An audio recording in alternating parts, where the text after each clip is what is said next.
Hello guys, welcome back to the channel. This video we're quickly gonna have a look on WRC 10 in such a way, gonna give you my thoughts on it.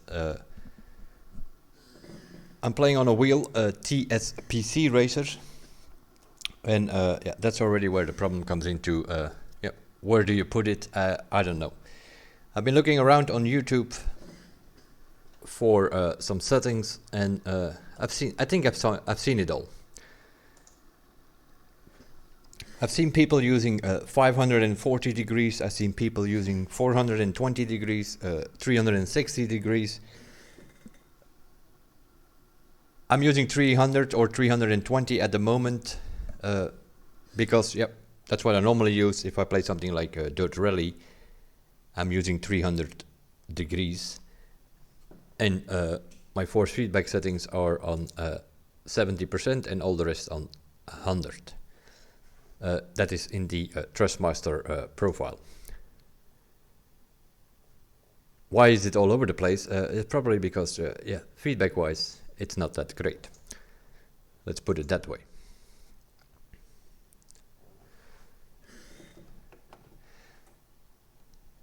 It even is so...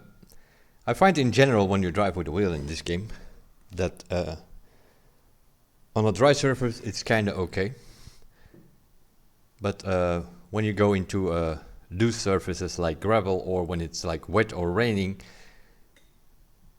or snow, whatever, I think like you're not really driving the car, the car is more floating and you're reacting to what the camera is doing.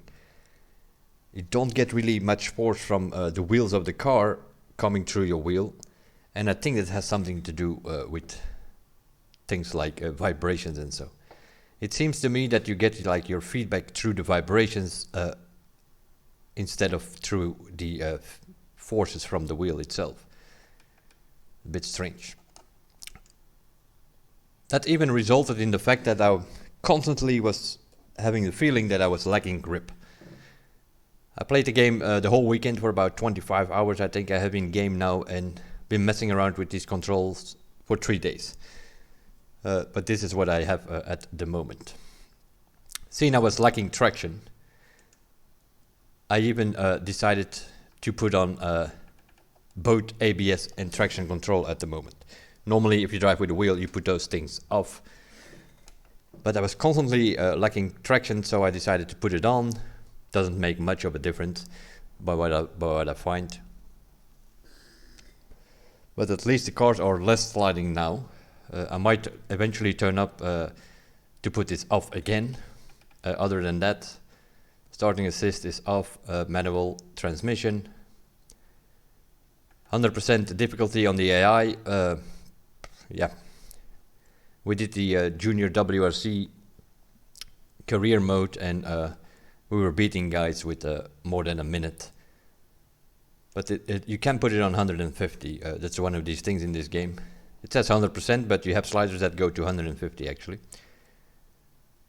The damage, yeah, you can put it on medium, on high, or realistic. It doesn't matter that much. I did a triple barrel roll yesterday in the test area just to test it out on realistic. And I think I lost my headlights or something. Just to point out, it's not very realistic damage. So yeah, it doesn't matter. Just put it on high or something. Controls itself, there are a few problems here. For instance, the handbrake. Seen most of these, especially the modern cars, are semi-automatic sequential gearboxes. You don't really need your clutch pedal if you have pedals like I do. I have the T3PA Pro pedals, so I like to have my handbrake on the clutch. That is a bit of a problem, because you cannot put this slider, this only goes to 100, you can't put it on 150. Like for instance in Dirt Rally I have the saturation of the handbrake on 150, and then it gives me like 66-67% strength of the handbrake. Here you have to put it on 100. You can put it lower, and then if you put it on 50, then you only have to press your clutch pedal 50%. If you have it on the But that's where the problem comes in. It's too strong. You also get it on 100%. So very often you spin out if you put it on the clutch. So this handbrake thing, yeah, it's pretty much made for controller and to put it on a button. And that is something I don't like. When you're in the middle of a corner and you need to go search a button on your wheel to press the handbrake, not that interesting. It's more interesting you left foot brake, go off the brake pedal and you tap the clutch pedal to steer it around. It doesn't work very well in this game. Also in those challenges that you can do, you have a challenge mode where you can do like 50 different challenges, try to get a gold medal or something. The handbrake ones, those are the ones that I have a hard time trying to beat because of it. So yeah, it's a bit of playing around with it. And then we come to this thing. Yeah, I have it on 320 now at the moment. I've tried 360, I tried 420, I tried 290, 300. That is what I normally have in if I play a game like Dirt Rally. So I pretty much copied at a certain moment through the weekend. I started up Dirt Rally, I looked what I had there, and I pretty much copied those settings. They also don't work in this game very well. The overall force I have on 110, because as I mentioned before, you're not really getting much force from this. You don't get a feedback from the wheels of the car, and if you do get them, it's usually through vibrations. The tire load in Dirt Rally, I have it on 70. Over here I had to put it on 100 to get some feedback from the wheels, from the tire. That self-center is way too high, so I did see that come back in a lot of videos. People usually put that lower, 40, 50, 60, whatever. I have it on 50 now. And then we come to this pisspot here, the vibrations. Also watching here several videos, I've seen people just leave it on 100. But then they have the overall force of the feedback way lower. And that's more or less what it is. These vibration things, yeah, that is a controller thing. You can let your controller vibrate or whatever. And then and that is also, and that's the feeling that I'm getting with this, is that you're not really getting feedback forces through the wheel. You're getting more vibration. So if something is happening, for instance, your tire is slipping, or you do a jump, you get the feedback you get through these vibrations here. But if you put them on, they are by default on 100, 100, 100, 100. Yeah, then your wheel is shaking and trembling half the time. They're just way too strong. So I put it on 35 now. Might go down to 30, we will see. I would not advise you to put it on 0, because then if you put it on 0 here, the overall vibration, then you're not getting anything from it, and then you only rely on the general forces up here, but that is not great in this game. It's not giving you much. Might be fine on Fanatic.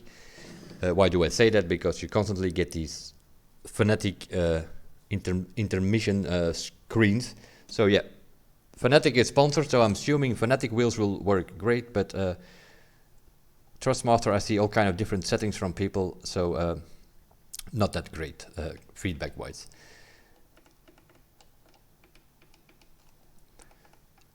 So I put the overall on 35. The ground surface, yeah, if you put that on 60 or 70 and you throw your car, let's say in one of those training events, you throw it through a 90 degrees, some sort of oval corner or whatever, and you throw it in, and then you sort of, the car slides out a little bit. If you put it on 60 or 70, your wheel suddenly in the middle of that corner starts shaking, vibrating for no reason. So if you put these numbers too high on the vibration, you get your wheel trembling on the most inconvenient moments. So I do advise you to put something on it, because that's where most of your feedback is coming from. It's from the vibrations. So do not put it on 0, put it on something, but put them very low. I have it, most of them on 40, the engine on 20, collisions on 10, and then suspension ground surface on 40, and the tire slip on 30. And then it is kind of okay. But yeah, I played the whole weekend, and my conclusion is you can play it on a wheel. but it's not. I have a feeling it's not made for a wheel. It's made for a controller. That's my feeling about it. So that's already. I mentioned Dirt Rally a couple of times. Dirt Rally feels more like it's made for a wheel, and this game feels it's more made for a controller. Although in both cases, you can play both games with wheel and controller, but still.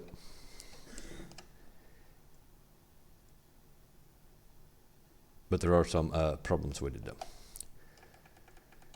Of course, the benefit that you have from this game is they do have the WRC license, which means that you do have the modern WRC cars. The Hyundai i20, the Toyota Yaris and so on. Unlike something like Dirt Rally, where R5 is in a way the highest category. You do have some WRC cars, but those are Group A and up to 2000s back from the older generation. Also here you have that. You have the 50th anniversary mode, which is more or less a history through rallying. You start in 1973 in an Alpine A110.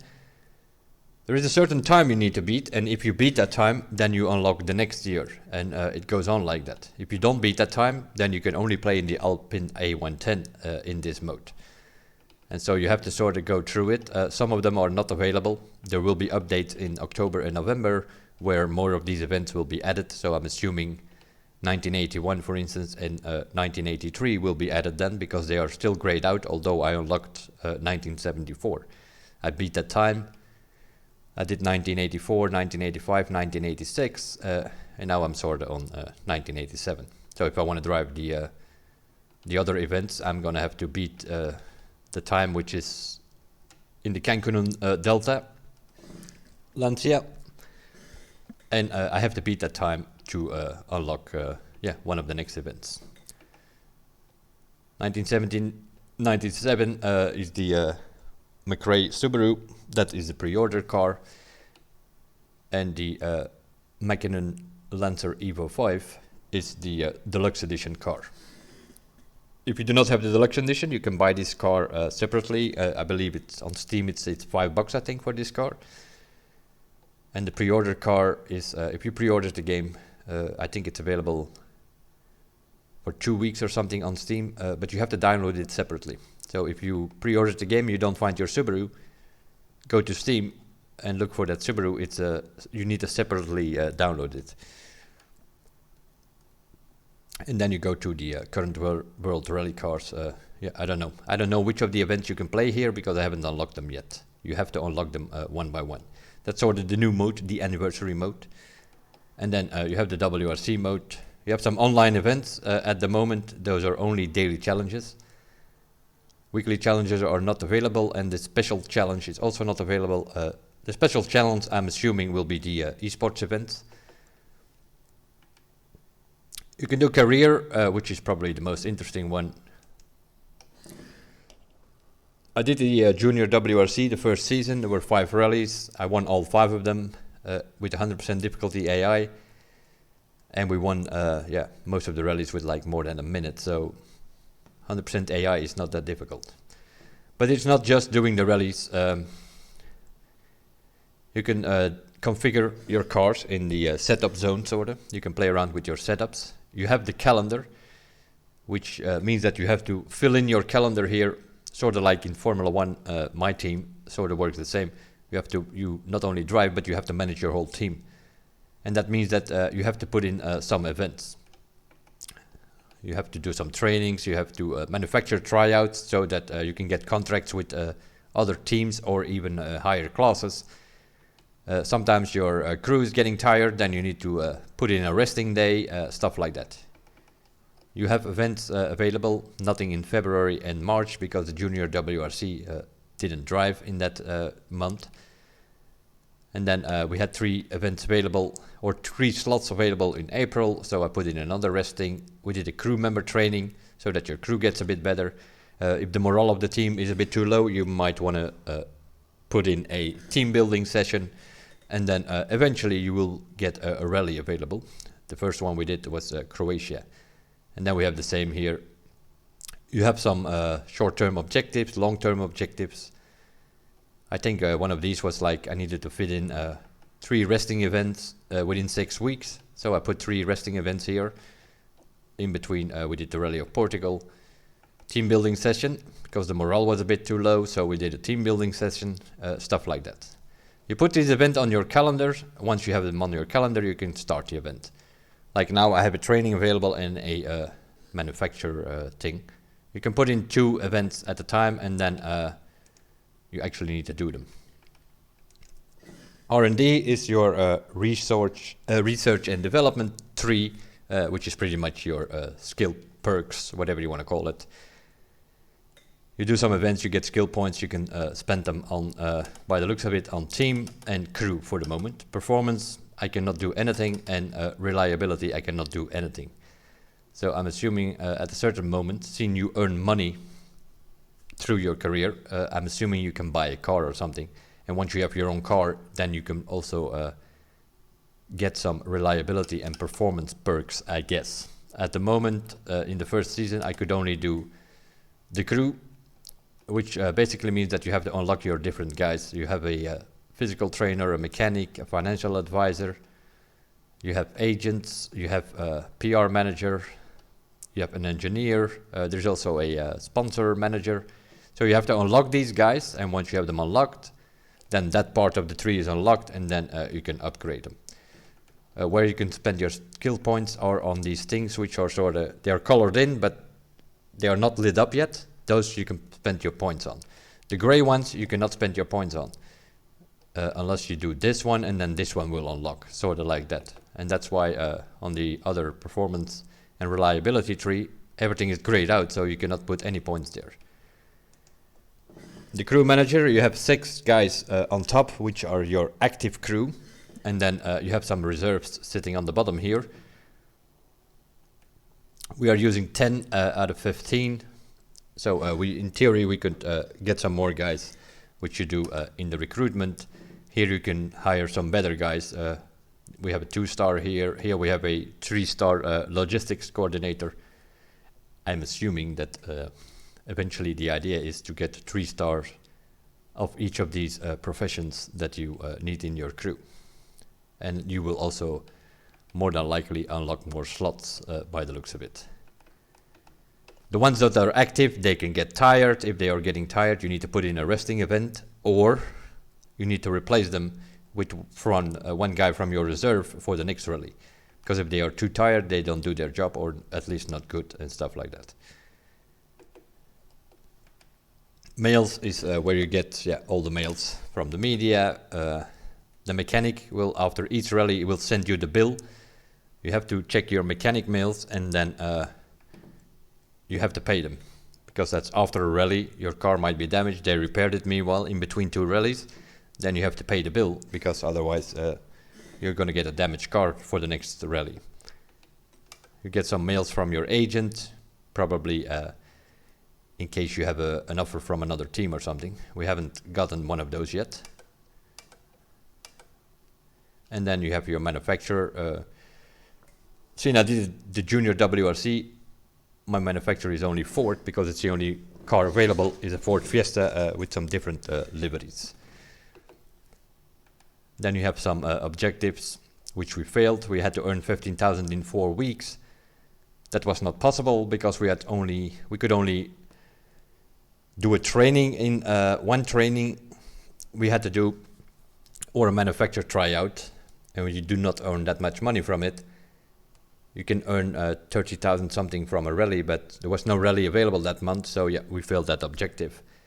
And then we needed to do 3 training events in 6 weeks. That was also not possible. We only had 4 slots, and we needed to do a resting, and we couldn't do 3 trainings anyway, because there was also a rally in that. So yeah, we failed some of these objectives. Not that important, I guess.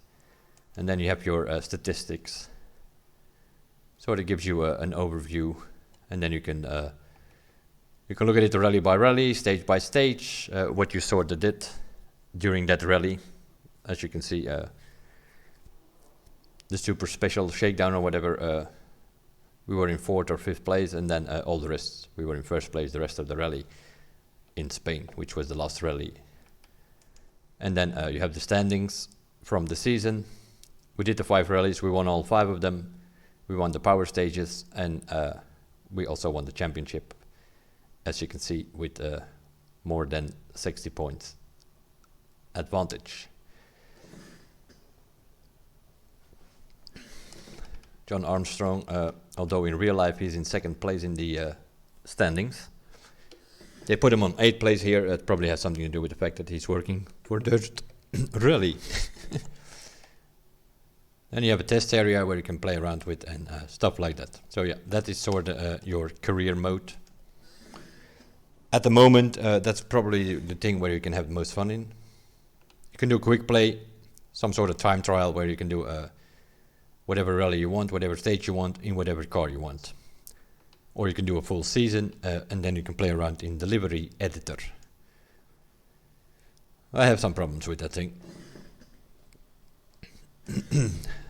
We'll take a car, doesn't matter. We'll paint it, we'll paint the bodywork. Here's the first problem that I have. There are like 60 colors of this thing. You have to unlock every single one. And every single of these colors, like this thing here, finished in second place 30 times, all modes and events combined. So you have to finish second place 30 times. Obviously, as a competitive driver, you're trying to win the championship, you're trying to win rallies, you're trying to win stages. So you have to finish in second place 30 times here. In other words, you have to lose 30 times to unlock the red wine color here. And yeah, every color has something different. To put it very simple, I find this ridiculous. I think you start off with 5 colors or something. And then we played the first season. I don't know what the challenges were, but by playing the first season through our career, we apparently did something to unlock a few colors here and there. But if you want to get all the colors, you have the different solid, matte, glossy, pearlescent, metallic, carbon. You have those things available, but you don't have all the colors. You need to do all kind of crazy stuff just to unlock a color. I find that a bit stupid. In my opinion, they should have given us the freedom here and give us all the colors from the start. And the same goes for the stickers. You have basic shapes, patterns, explosions, nature, same story. You have some available, and then all the rest, you have all different things that you need to do to unlock another pattern. It's all a bit, you know. You have some logos, some flags, miscellaneous. You have some text. Yeah, you can do all kind of things with it. Well, that is, if you want to make a livery, I advise you, if you play with a wheel, to start up the game and just make a livery with a keyboard. That's going to help you. The reason I say that is, I'll give you one example.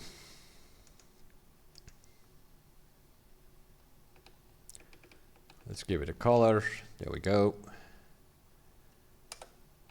Then the bonnet is always, for some reason or another, it's always in a different color. So you have to do the bonnet separately if you want to get a different color or the same color. And then we add some stickers. Let's just take something very simple. Doesn't matter that much. Now, let's give it a color so that we can actually see it. If you use your D-pad by default, the thing starts turning around a little bit.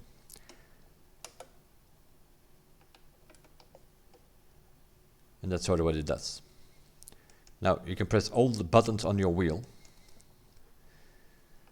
Because if you want to widen this out, let's say I want to make from this thing, I just want to make a stripe or a line on my side door. How do you do that? By making it smaller and then stretch it out? I have no idea. I use every single button on my wheel and it's not working. And why it's not working? Because it's mapped on the left shoulder and the right shoulder. Left shoulder up and down, left shoulder. What is the left shoulder on a wheel? And if you look in the settings, then it basically comes down to your shifters. And the shifters are also the things that you scroll through the different tabs. So that's like your menu thing. So you can click on this.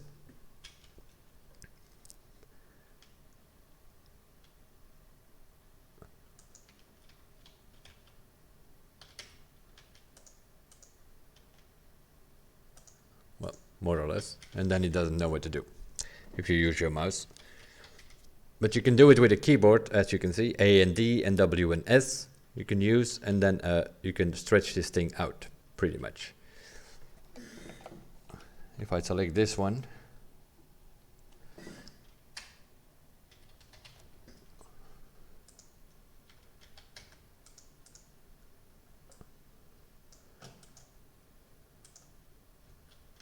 doesn't do anything even. I tested it yesterday, it works with the keyboard, but with the wheel, yep, there is no A and D. It says left shoulder, right shoulder. So yep. With the D-pad I can turn it around, or up and down, I can flip it sorta, and that's it. I used every single button on my wheel. I cannot stretch this thing out, make it smaller and make it align. Because yeah, this thing is made for a controller or a keyboard. I would not advise you to make a livery with a wheel because it's you're gonna have a big fight with it.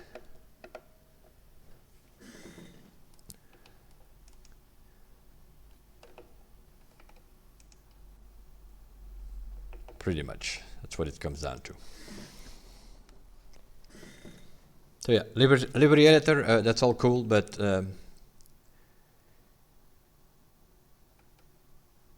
as long as you have a controller in your hand or a keyboard, you should be fine. Would not advise you to make a livery with a wheel because you're going to have a fight with it. Hence the fact that we'll come back a few times that this game is made more for a controller than for a wheel.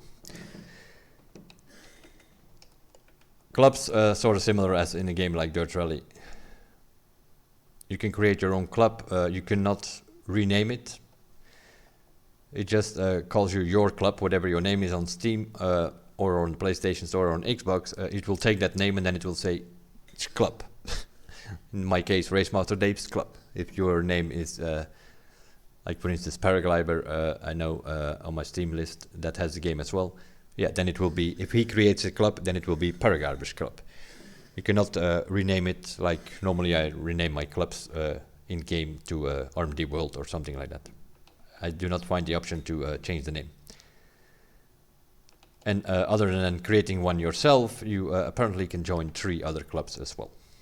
How does it work? You go in there, you can go to an event and you can create an event. Either you do a few rallies with your mates, or you set up some sort of championship for a week, and then people can drive, let's say you do 5 stages, then people can drive 5 stages, or they can do 1 stage every day, and then when the event is over, after a week, you will see the members, you can see the leaderboards, so you can sort of go through the club, and you can do that in every club that you are in. And then you have can have an overview per month, per event, and an overall leaderboard. Online multiplayer is sort of a PvP lobby in a way. You can join somebody who created a lobby, or you can find a lobby. You can quick join a lobby, or you can find a lobby if you're looking for a specific lobby from one of your friends or so. You can find it, or you can create one yourself, and that's more for like, yeah, let's say you want to play 2 hours with your friends, you can create a lobby and you can do some PvP. Obviously in rally style, which I'm assuming means that you do the rally stage all at the same time, and then you get some sort of leaderboard afterwards. Then you have some co-driver mode. I haven't tested it yet. I don't know what that is. But I'm assuming that might be something with like, either you have to drive with your friend as a co-driver, or you have to do a recce first and actually make your own pace notes. That would be nice. I haven't tested that yet. Should test it one day. And then you have a split screen mode. Another one of those things. So if you're playing solo, I'm not sure how that will work, but you have to do a split screen mode event, for instance, to unlock some of the colors in your livery editor. So if you're playing solo, I don't know how they do that. Are they going to put an AI on the other side of the screen? or do you actually have to join one of your friends to be able to get that thing done? And then you have the training. There are 4 training zones, A, B, and C, and each of them has different layouts. B, C, and D have 5 layouts, and A has 10 layouts. So in total you have 25 different layouts where you can test your cars. You can go to the test area and drive around a bit. It's a bit of a world of itself, the test area. And then you can drive around, and then you will find these training zones A, B, C, and D out there as well. And then you have the challenges, where apparently there are 50, because you can earn 50 points for each of them, and the maximum is 2,500, so there are apparently 50 challenges. 25 of them are exactly all those training events. So all these different training layouts, you always get a different car. You need to beat a certain time to get either bronze, silver, or gold. The idea of course, is to make it a golden 50. We got 30 so far, 35, and now I'm working on 36, which is a bit of a problem because I have to drive a Porsche rear-wheel drive in the rain with feedback that's not great on that thing. It's more or less sliding the whole time. I managed to do a 105.0, but you need a 103.7 to get gold, so we have to redo that a few times. And then yeah, there are 50, but you need 2,000 points to unlock the last 2 here, 1,800 to 49, and so yeah. We've done 35 so far, so we have 15 to go to get gold in all of these things. We'll figure it out. And then you have the test area. Let's have a quick look on it. Take a car, doesn't matter. New liveries is unavailable. I'm assuming if you create your livery yourself, which I haven't done yet, that it will show up in that last thing there. You can drive all these legends. Although some of them, like for instance this one, 1981, that event is not available in the anniversary mode yet. The same goes for the Lancia 37, but you can drive the car. The problem that I have with these historic cars is that, especially like these, they look like they come out of some 19 Sega game or whatever. Car models in this game are pretty okay for modern cars, but those if we take this thing here for instance, looks a bit I don't know. It looks more like a screenshot of a car or something on a cover of a rally game or something like that. And that's also how it looks here in the game, as you can see.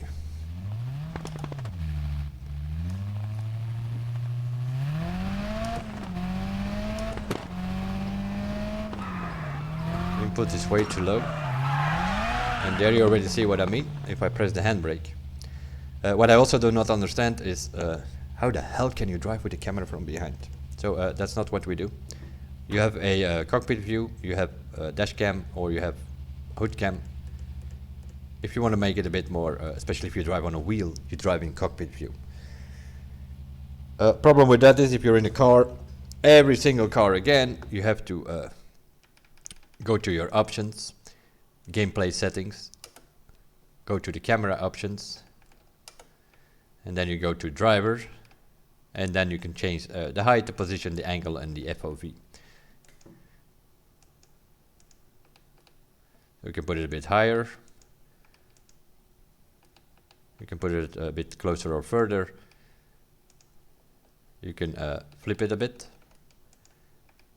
And you can change the FOV by making it wider or zoom in a bit. That's all fine. And then you sort of, and you have to do that for every car. I do believe it has an, this game, yeah, you can't save anything. It has an autosave function. So, like now I change these cameras, at a certain moment the game will autosave it, and then it will change or stay like it is for that, in this case, car. The Peugeot 205. And you have to do it for every car. But once you have it, I think it will remember it.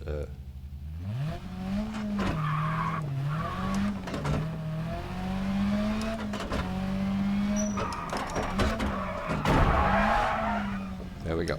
I slightly tapped the handbrake, slightly tapped it, it completely spins out. And that is because it's too strong if you put it on the clutch. Another thing that it shows that it's made for controllers.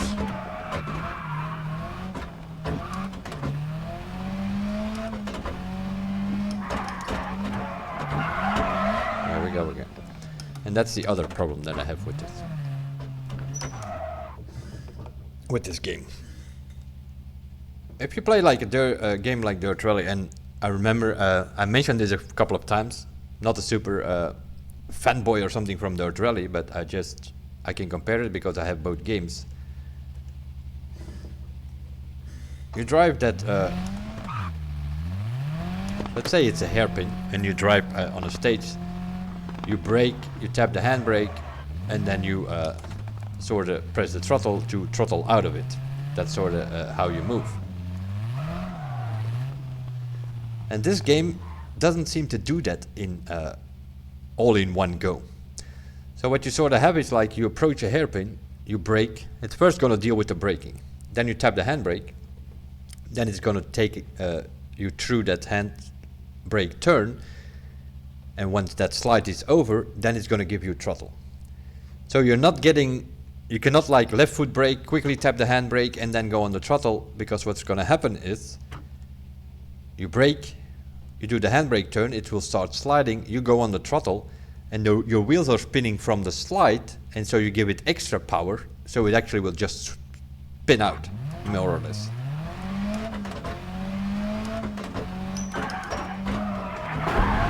You see? I'm pressing the throttle and it says beep. It's just wheel spinning the wheels. That's what it does. It gives you power on the wheels.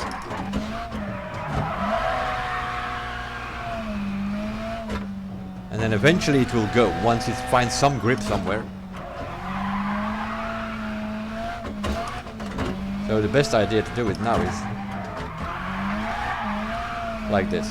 In other words, you brake before the corner, you tap the handbrake before the corner, so you can let it slide through the corner while you are on the throttle, and then it will power itself out of it. If that makes sense what I'm saying now, but what it pretty much comes down to is you cannot like brake into the corner, handbrake in the corner, and then throttle out. You can't do that in this game. So you have to use your handbrake before the corner, way before than you would normally in another rally game. Because it will slide through that corner here then, and then it will recognize, oh, he also gave throttle input, and then you can make the corner. So you need to adjust yourself a little bit if you're used to driving other rally games. Like here I was too late again, so then it just spins out.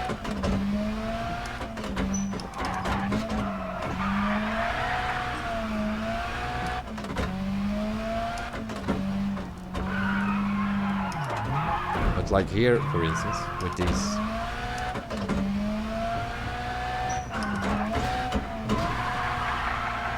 I am completely driving this thing. I have the force feedback on 110. I'm driving this with basically with 2 fingers. Just to tell you that the feedback in this game is not that good.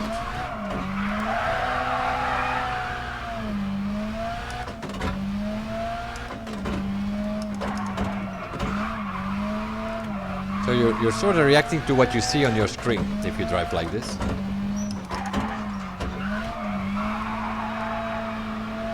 Because I am not, you see smoke coming out of my tires and whatnot, I am not getting anything from the wheel. From the tires of my car, I'm not getting any feedback through the wheel. The only feedback I'm gonna get is if I put the vibrations higher. Then the wheel is gonna vibrate. It's not gonna give you like a force or something like a counter force. It doesn't work like that. And that means that on a situation like this, yeah, you can do whatever you want to. Because like here, don't have to worry about it. You can throw that thing around. You can easily control that. It doesn't hurt you. What do I mean by hurt? It's like if you throw it around the corner properly, yeah, normally you would have like, you need your two hands to counter steer and hold that corner because of the forces of the wheel, but you're not getting anything from this. I have my force feedback on 110 or whatever in game. You have to put it that high or you're not getting anything.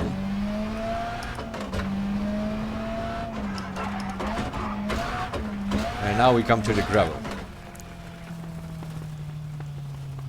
Gravel, wet surfaces, snow, it all feels the same. It all feels the same, and I also have a feeling like here you do not feel anything that you're driving in sand or whatever. No, it's just floating.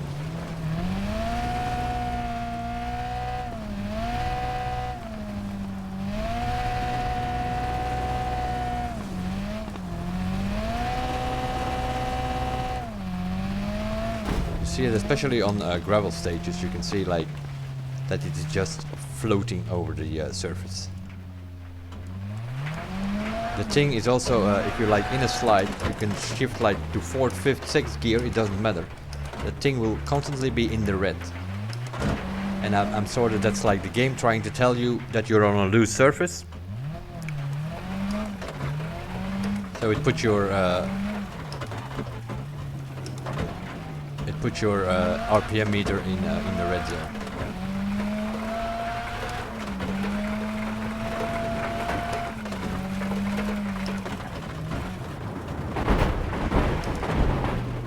That's what I mean. It's like you have no idea where your car is doing. The rear brakes out, you don't feel the weight of the car at all. The rear is braking out if I tap the handbrake, obviously. But you don't feel that. You do not feel that through the wheel. At all. And that is the same in when you have a wet surface or when you have gravel. It's everything which is like where you have like loose grip, let's call it that.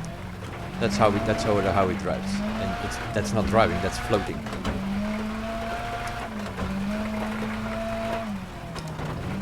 And as a matter of fact, I don't feel anything, so I probably lost the feedback again, which is also a feature in this game. You do a couple of stages, you lose the feedback. You change one little thing in the menu, although we didn't change anything, I just showcased what settings that I had. Let me restart this thing. And let me select another car and see if it improves.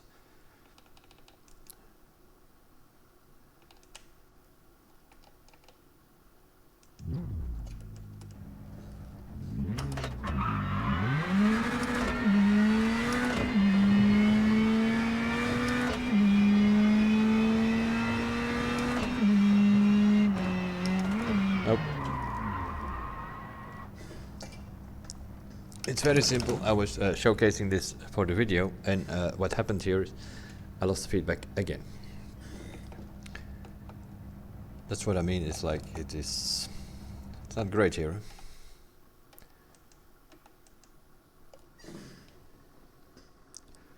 Very often you see it show up in these intermediate screens.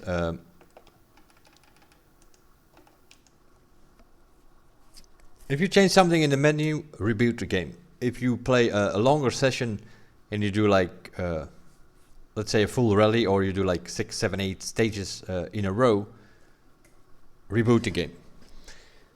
Would be my advice, because you're gonna lose.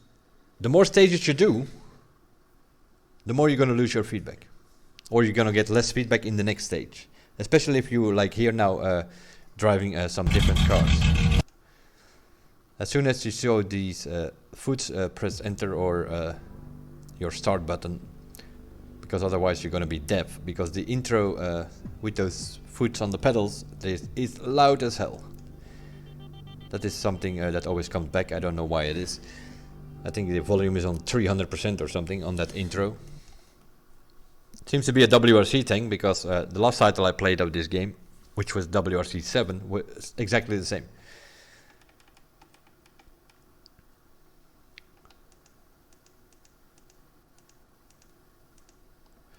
Let's go again and see if we have feedback now.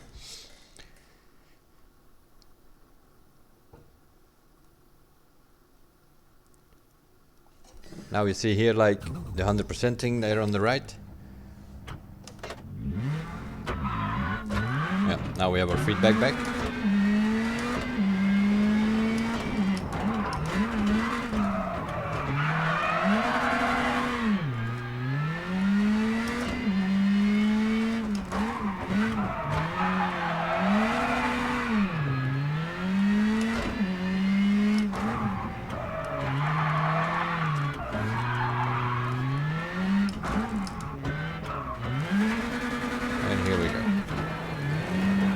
Go into a little dirt road, and it's all loose surface again.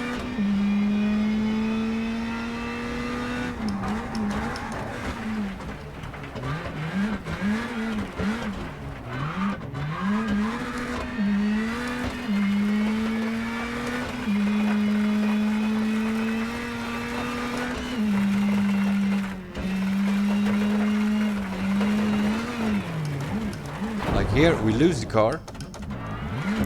I don't feel it. But then I see it on the camera like, oh, we're losing the car. That's what I mean by you drive on the camera, and if you see it goes too sideways, then it's already too late, because the car itself is actually and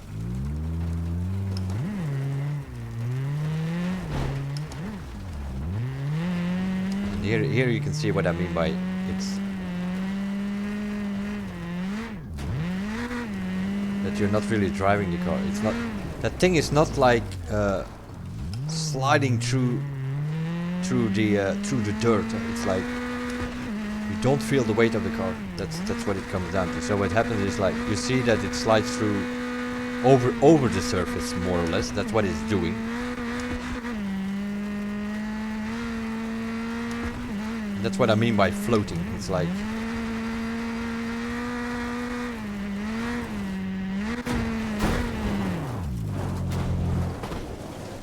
look at that.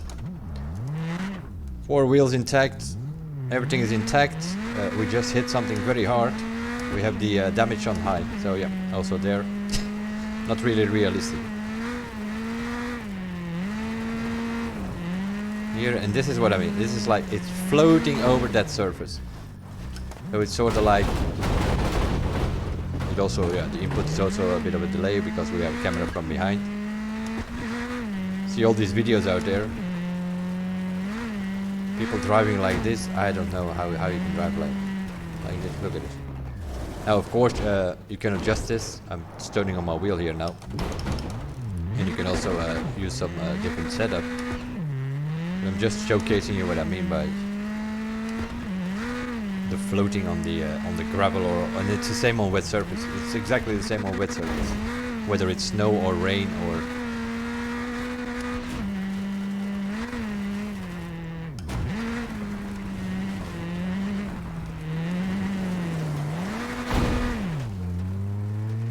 Like there, we are spinning. You don't see even gravel come up from the rear wheels. You do now when you're driving straight, but when you're like sideways, you get some stuff coming from the front wheel. But and it, as I said, it does not react on the input either. Another annoying thing, which is also something that comes back from all the WRC games, is this thing here on your windscreen. If you drive with a hood cam, you don't have that problem. If you drive with camera from behind, you don't have that problem. If you're inside, you drive like this, which I do normally. You're losing a few tenths here and there because the button you're gonna have to use very often, almost as much as your handbrake, is that stupid wiper thing. Because you do like 3 corners a bit sideways, especially in gravel, and so there's gonna be dirt on your window the whole bloody time. This is annoying as hell.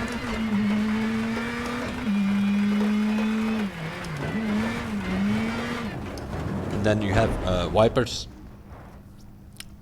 for when it's raining. Let me see if I can show you that.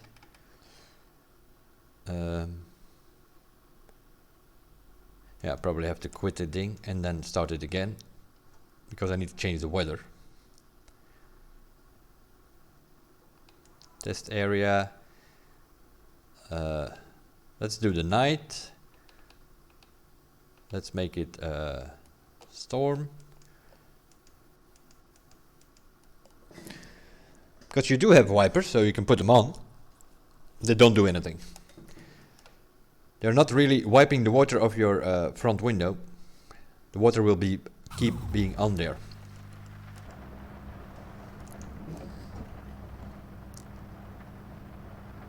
It's not wiping any water off. The water is keep being on there. So you have constantly this where you can barely see where you go. The lights are also not that great.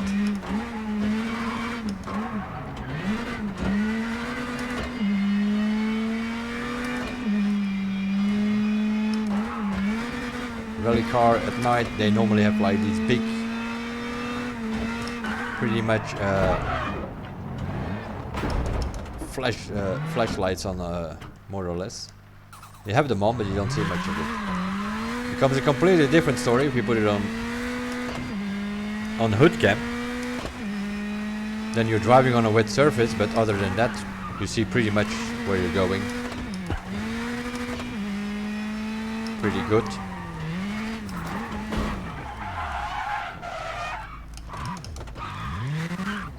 But then, yeah, then your car, you have no idea. Since you do not really feel the weight of the car.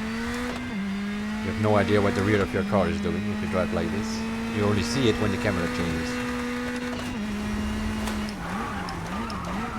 There you go, camera changes, so we know we were losing the car there. So then you can counter steer a bit. But like this, it's raining, it's night, yeah, fine, no problem. You can see a lot here. You put it like this, you can barely see where you're going.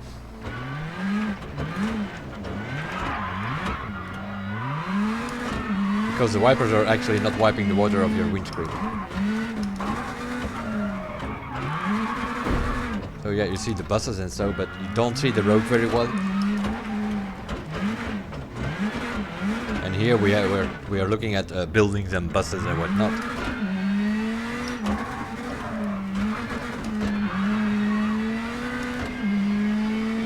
But if you go in more forest area, you don't see anything because the night is also pretty dark.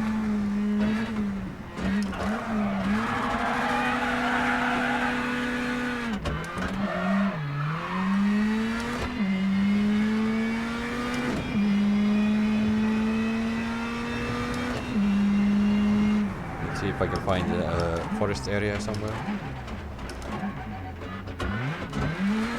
where there are no lights. So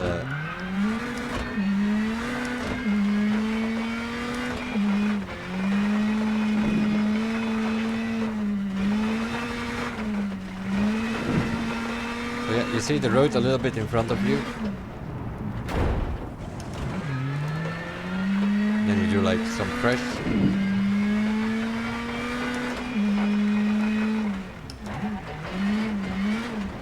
This is a modern car, so this is kind of okay, but if you use one of the older cars, and other than that, the car is floating the whole time, because now we are on dirt and it is raining. That's like double slippery.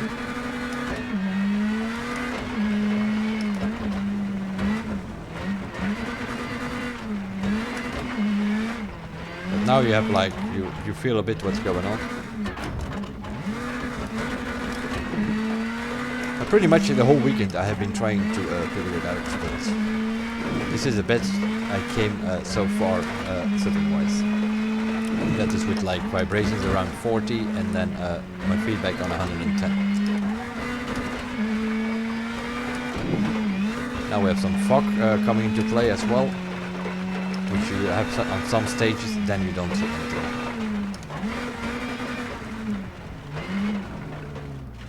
Change the camera to hood cam. Look at that. Suddenly becomes a different game.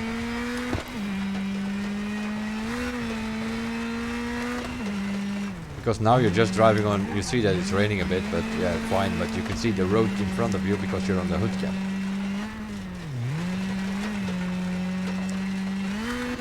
And the lights are based on this camera, I think.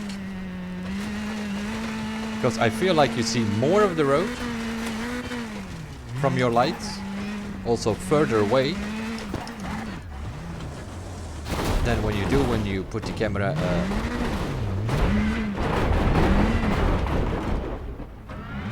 yeah, it is like that.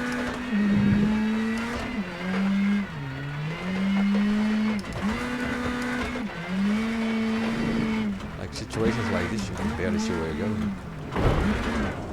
And then you have your co-pilot, which half the time he just calls a corner 3. It can be a 2, it can be a 3, it can be a 4, it can even be a 5. If he doesn't know what to say, he just says 3. And that's where you very much are gonna end up, is in a 3. Because half of these corners are not 3s. Some of them are even 1 or 5, and he just calls it 3. The most you will hear is right 3, left 3, and you're like 3 different corners in a row, and he will say like left 3, right 3, left 3, right 3. So I'm not a fan of the pace notes. You have the same in Dirt Rally. There are certain corners which are not correct, but in this case, in this game, it's way more, I can tell you that. Like this, he probably calls it 3, and then you have a more. This is like a 90 degrees corner. If it's wide open, I think he just calls it a 3. But he will also call this a 3, which is like a fluent 60 degrees corner. He will also call that a 3. So I'm not sure what system they are actually using. I'm starting to think that they are using the gear system,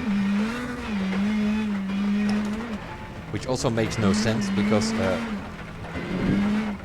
3 in a Rally 2 car or a 3 in a WRC car is not the same if it goes by gearing. So I would assume that it goes by the more international degrees system, meaning that that a 1 is like a 90 degrees corner, and a 6 is like a 10 degrees corners, and then you have like a 3 sort of 45 degrees, and it sort of goes like that, and then you have a hairpin which is a 180 degrees, and then you have a accurate corner which is more than 90 degrees, somewhere 120 or whatever.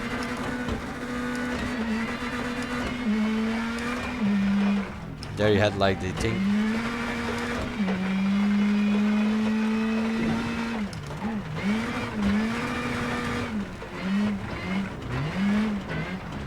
There you have that floating sliding thing again. Yeah, it's you have it on gravel and you have it on wet roads. That's all fine. But if it's raining on the gravel road, then then it's like driving on ice. There he goes again, floating through the corner instead of sliding through the corner. That makes no sense. It's like it's wet on a gravel road. That makes it sort of muddy. So it should like you should like in a way dig yourself into the mud. But that's not what it's happening. It just flows through that corner.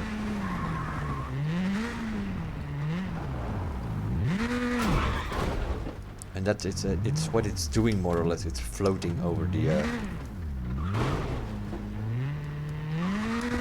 And if you have a button input, like with a controller, then it's probably fine. They just brake, tap that button on the handbrake, they go on the throttle, and off they go. And then they drive with cameras like this.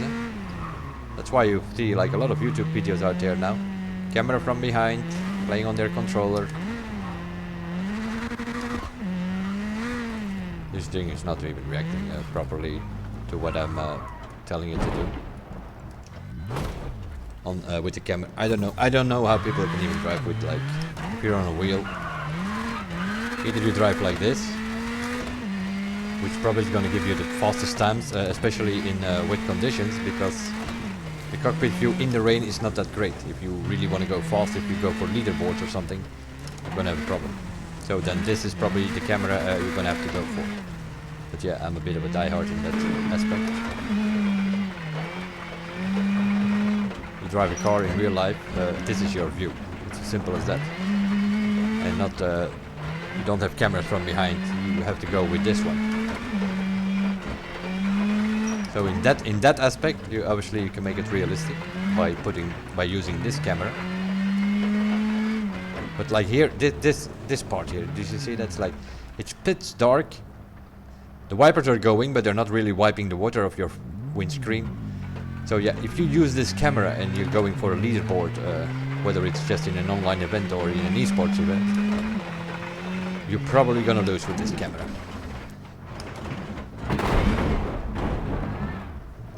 If you look at it like that. Because yeah, let's go back to the hood cam. It's suddenly you have like, this is like the view that you want to see, but also from your cockpit view. And then you might have the wipers go up and down, that's all fine. Here we go again, we're sliding up. Yeah, that's the other thing, you constantly slide up.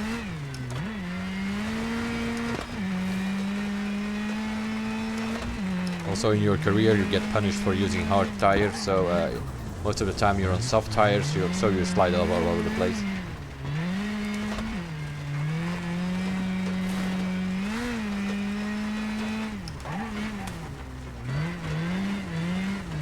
That's how you need to drive this game, more or less.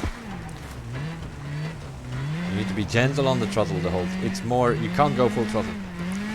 Because then it starts wheel spinning, then you see this, it's like constantly on the limiter.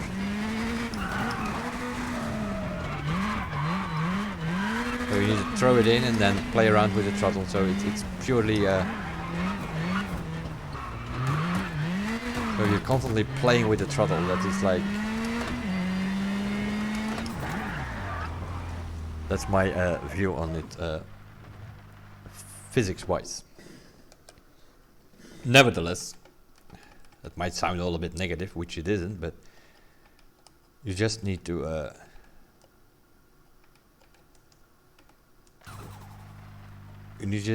need to make it for what it is, you know what I mean?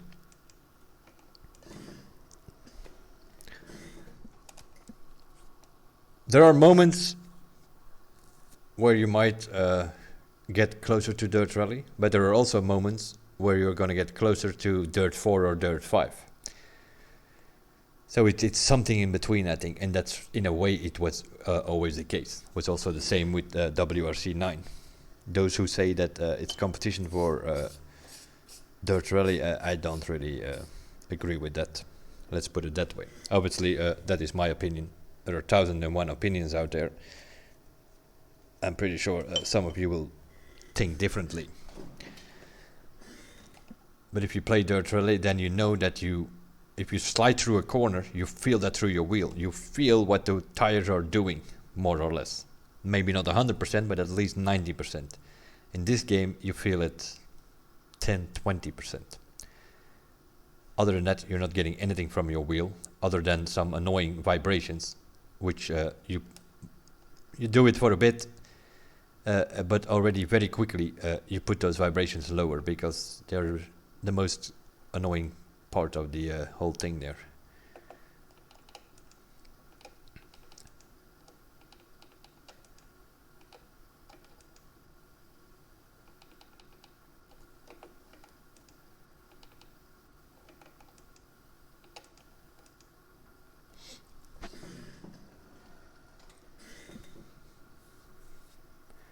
This whole training area is in a way, you have some asphalt roads, you have some dirt roads, you have some forest roads. So everything that you can find from these rallies, whether it's Acropolis or Finland or Belgium or all these different roads, these different surfaces that you have in these different rallies, you can more or less find in the test area. So you can test your cars there, set up your cars there, stuff like that. 3, 2, 1, off we go!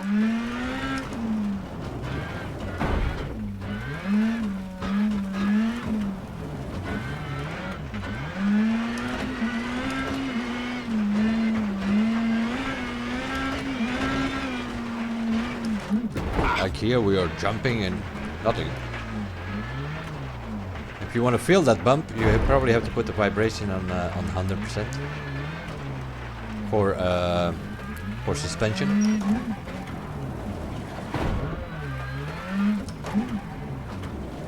This feels exactly the same than driving in the rain earlier.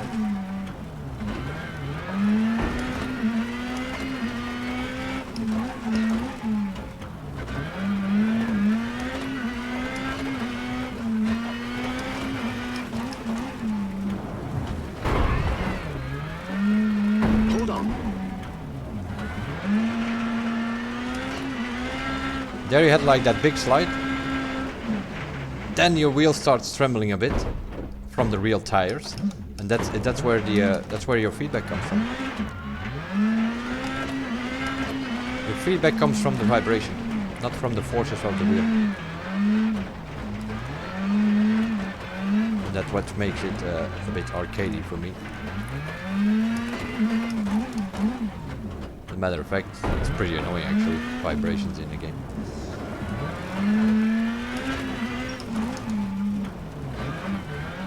There you have the windscreen thing again. So you need to clean your window the whole time.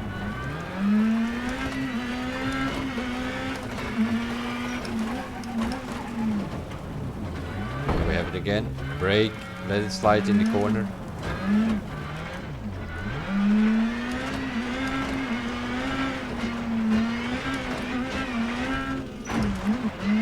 You can't put it in this corner, brake and handbrake. Because then either this happens, or you're gonna spin out. Which it was sort of doing, but we hit the wall now with the rear. So you need to brake here, handbrake there, and then you can throttle out. And that's one of the reasons, corners like this, one of the reasons why I have the game on 300 degrees on my wheel. If you go more than 300, you have serious trouble in these corners.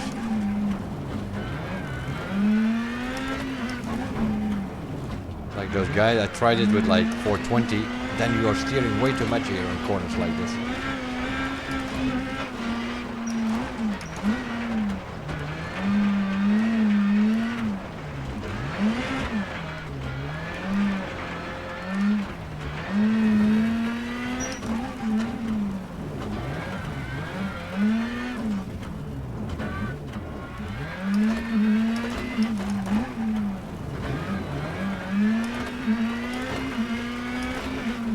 Brake here, handbrake here, and then you can throttle out.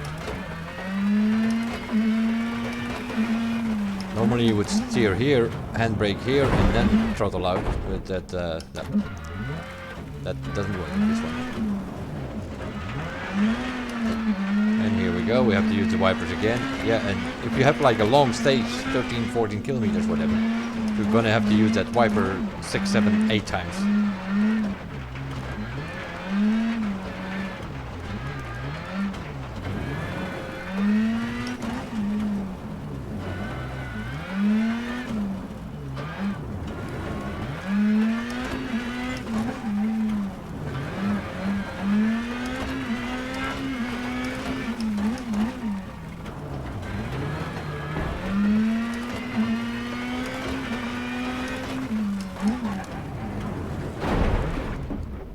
Too late here on the handbrake. That's what you normally do. You brake into the corner, you tap the handbrake, and then throttle out.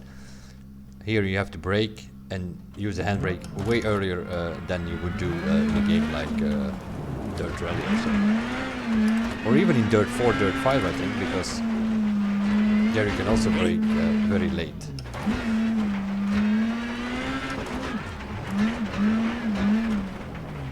And if you miss like one of your slides,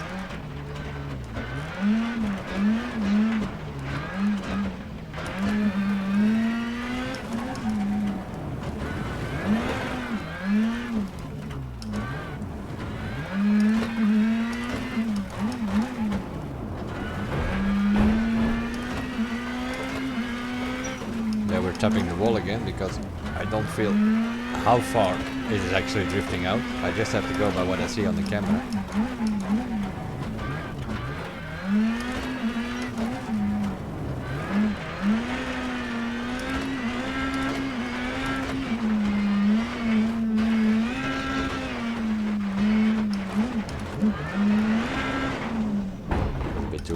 too hard on the handbrake, then it spins out. Wrong So yeah, way. this is already the training, and these are also the challenges. Then you need a certain time for bronze, silver, and gold. This is one of the layouts.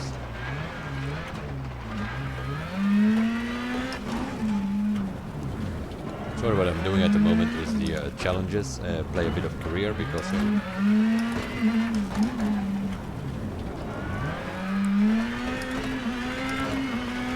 online leaderboards. We have a daily challenge, but it's only one though.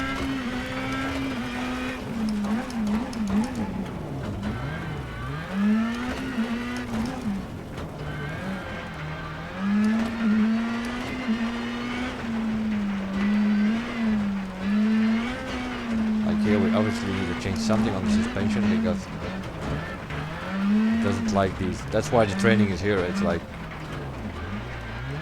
you can test it on here to see how it reacts on the bumps in these sharper corners, and then you can mess around with the tuning a bit, try to get some sort of setup for your car. Although if you're familiar with WRC 8 and 9, you probably can use the same setups if you had them. Last game that I played was WRC 7, which was back then still on keyboard. So I don't have any settings, and I'm also not that familiar with tuning in this game, so we're gonna have to figure it out. On these bumps, for instance, the suspension seems to be a bit too soft because it goes all over the place.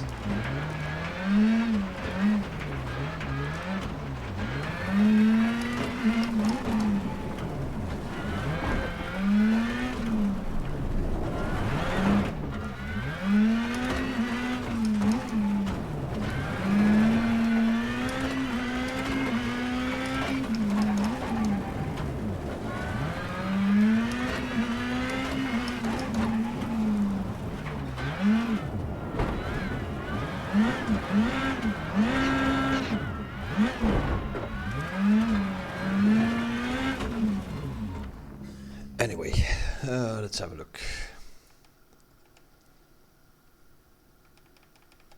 Let's do maybe some quick play here or there to see how a stage looks like, and then this was sort of an overview on my thoughts on it. You can have some fun on it. If you play with a wheel, I would suggest don't take it too seriously.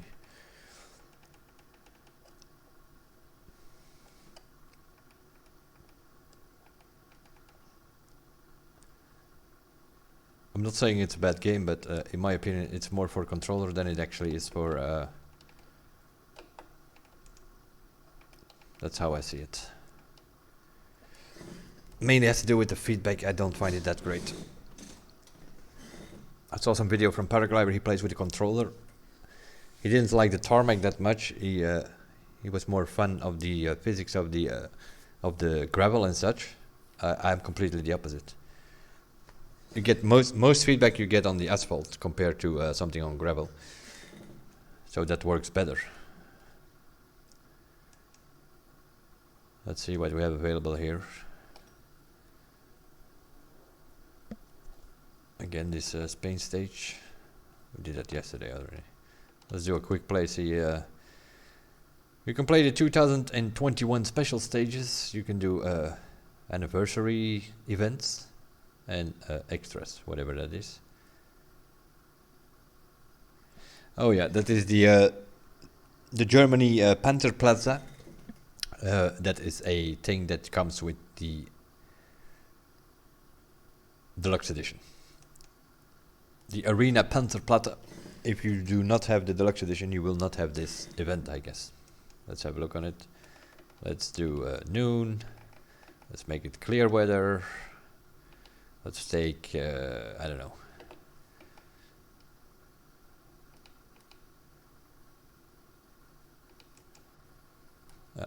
We're not going to take a legend. What are the bonus cars? Let's drive a rear-wheel drive Romain Dumas Porsche and see how miserably we're going to fail with that thing. Pretty much playing around with the throttle.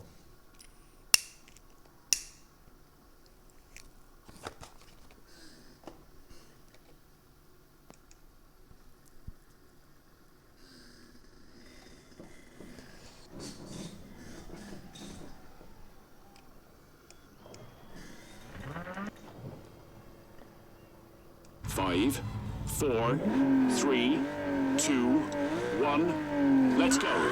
30, square left, don't cut, into square left, cut. And acute hairpin right, small cut, 120.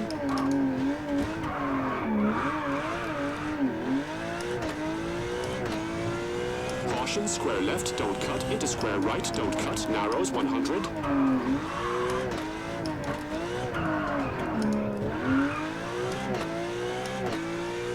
Right 3 short at junction, rock in, into left 6 bumpy, don't cut at junction, into flat right, 100. Left 5, keep in, cut at junction, 40. Hard brake for square right cut, opens, into right 3, don't cut at junction, keep in. And brake for acute hairpin left, don't cut, 30. And left 5 short at junction, 500.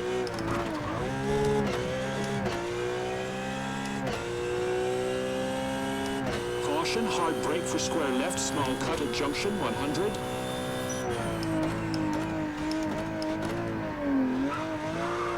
Brake for square left, small cut, 30, opens.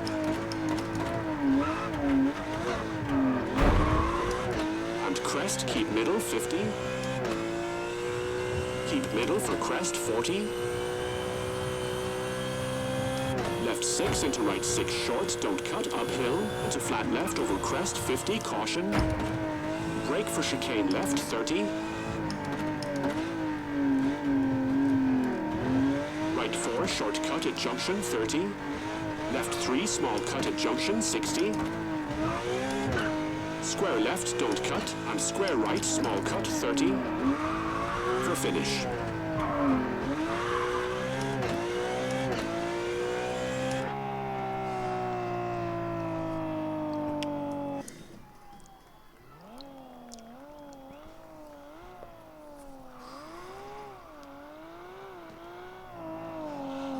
So, and then you can sort of change this thing. WRC 2000s.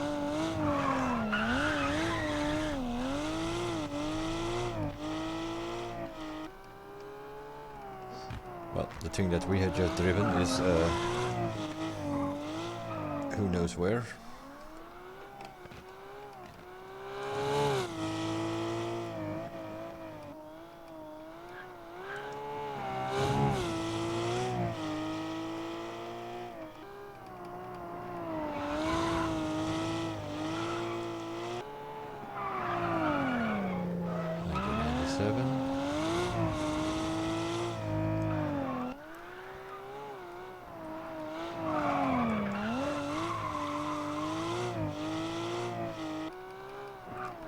Check your rank if you want. We are not in the leaderboard for the moment. Okay. And that is probably because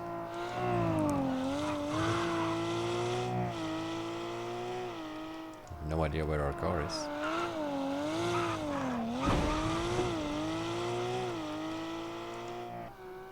Ah, there we are.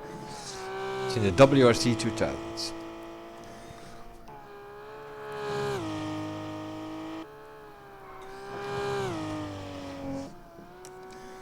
Well, we have a GR Gazoo Racing Yaris, pretty much.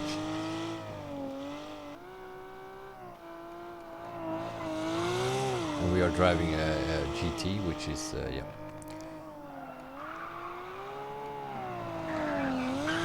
You get the idea. So this is a deluxe content.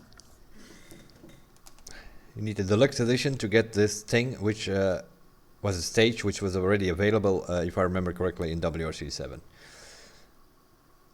Now they put it under the deluxe edition. Yeah, sales strategy, I guess.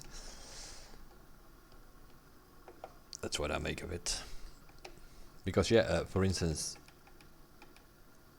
this car here, the Lancer Evo 5, is also deluxe edition. You can buy it separately on Steam, and it's $5 for one car. It's a bit exaggerated, if you ask me. We're already paying $60 for a yearly title, which pretty much is a minor update. You have some minor updates compared to WRC 9. So in a way, this is an update for WRC 9. The only thing is, you have to chip in $60 every year, because next year in September or whatever, we will have WRC 11, which will be the same story again. I bought this game because I had WRC 7 and I wanted to see how things evolved over time. We just did this Panzerplatte that was already, that stage was available in WRC 7. Now it is deluxe edition content. Doesn't make much sense. Another reason why I bought this game is because these are also the developers of TDU Solar Crown, which comes out next year. Seeing the feedback is kind of okay on the asphalt. That's already good for those races. When we go off-roading in that game, I hope they come up with better physics than what we have here at the moment for a wheel. Because TDU Solar Crown is more or less supposed to be a PC game, cruising around, racing around, more than likely should be made for wheel. But seeing these are the same developers, we might also end up with a controller game. Starting to bother me slightly a little bit.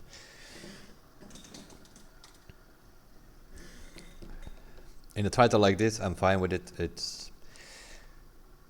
I expected this to be a controller game, and in a way it is.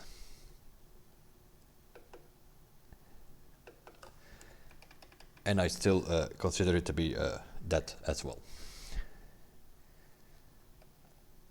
It works with a wheel.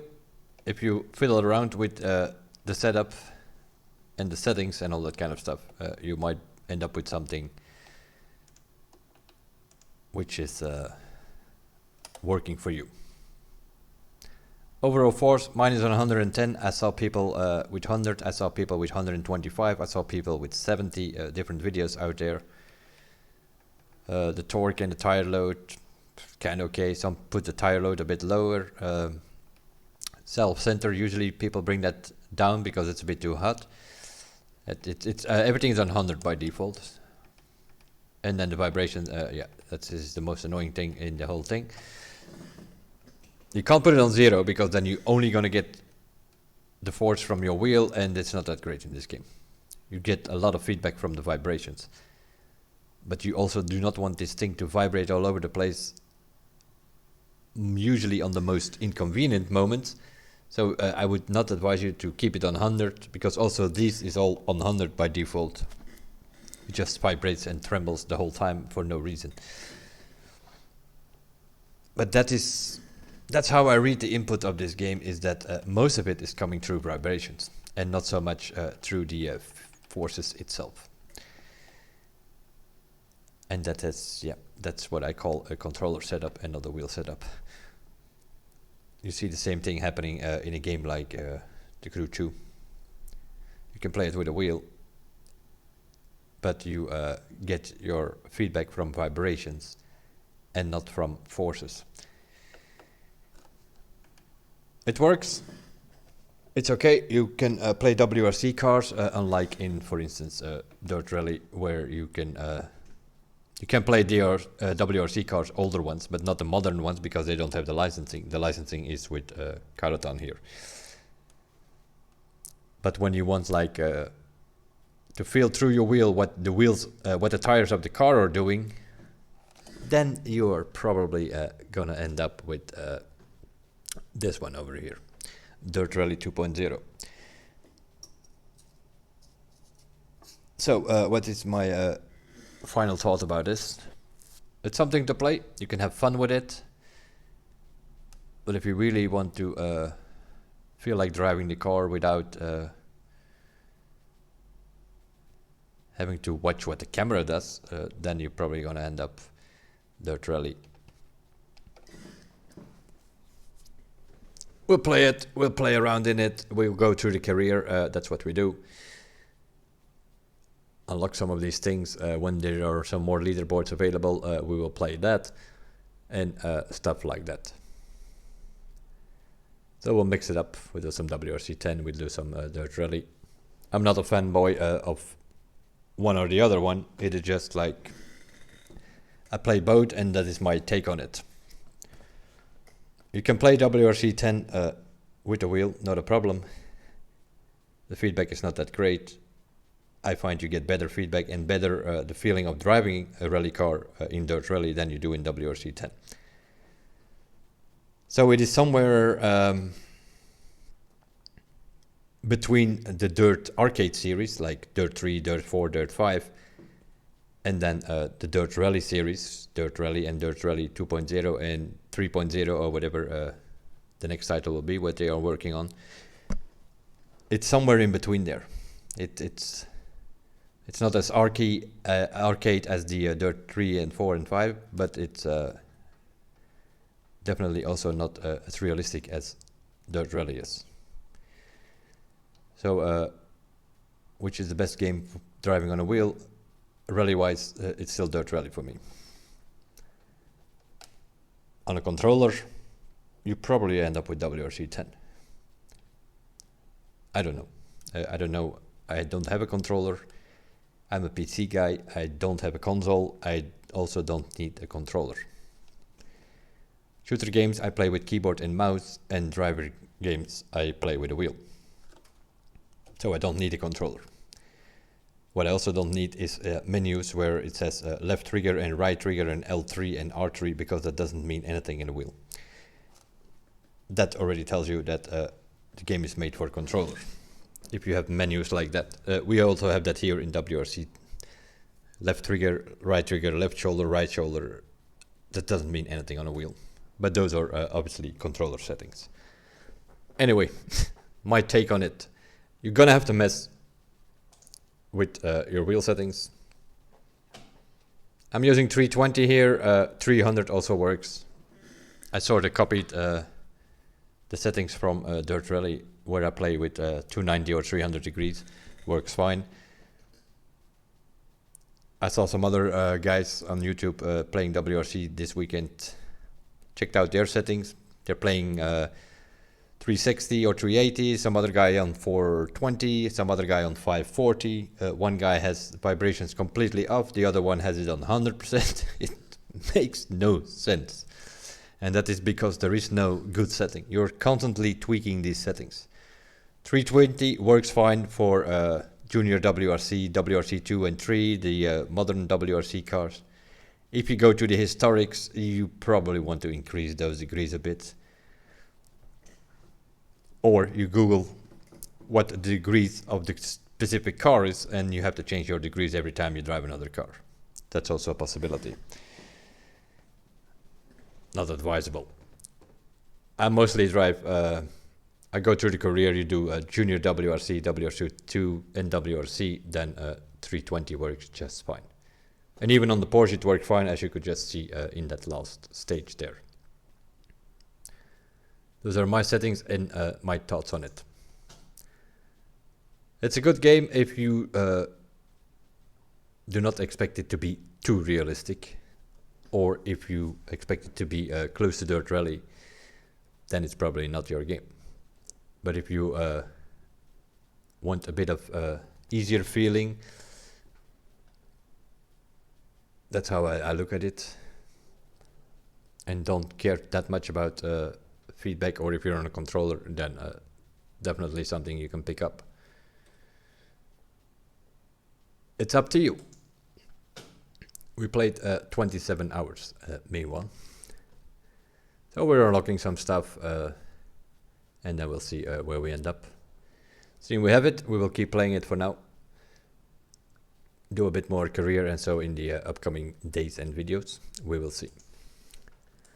That will be it for this one. My thoughts on it, and my settings, and going a bit over what is available within the game. At this moment, we have the daily challenge, one daily challenge. online. You can make online lobbies with your friends and all that kind of stuff, but there's nothing going on online leaderboards yet. By that I mean championships or esports qualifiers or something that is for later.